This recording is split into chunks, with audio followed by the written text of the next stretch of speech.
My father, 54M's new wife, 22F, doesn't want me, 21M, to see my dad anymore. I never thought my own father would choose his new wife over the relationship we've shared for 31 years. I have never posted on Reddit before, but I honestly don't know who else to turn to for some good, unbiased advice. My parents have been divorced since I was 10, and since then, my father has had 3 other serious relationships, all with women much younger than him. Throughout my adult life, I have tended to stay out of my father's relationships because they have never had much of an impact on me, and I just want my father to be happy. My father and I now live a few states apart, so we only see each other a few times a year. I always come to his house because I live with roommates, and he lives in a big city, so it's made fun to visit him anyway. For context, he met his current wife a year after moving to this city, so I have already visited his condo there multiple times.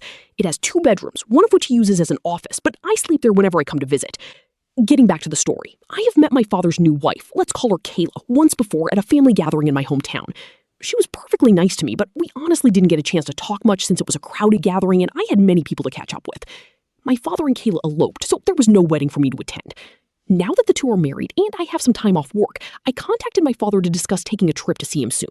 He was excited, as he always is, but told me he would first like to ask Kayla about it since it was her home now too.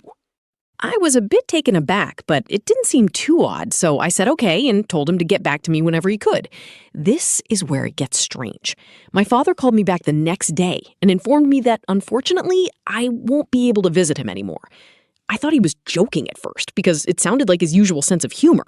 But no, he was dead serious. He told me that Kayla does not feel comfortable with me sleeping in their home and spending so much time one-on-one with him, so she would prefer if I didn't arrange to visit anytime soon. This was wildly hypocritical, since I could see she had spent the last 4 nights at her ex-boyfriend's apartment instead of their condo. I was obviously incredibly taken aback and asked him why he was okay with that, but he just responded that Kayla was his wife and he has to obey her wishes. I feel like I have been hit by an avalanche of craziness. This feels completely out of character for my dad, and I honestly don't know what to do. I cannot accept never seeing my father again, but this whole situation makes me feel like maybe he just doesn't want to see me anymore.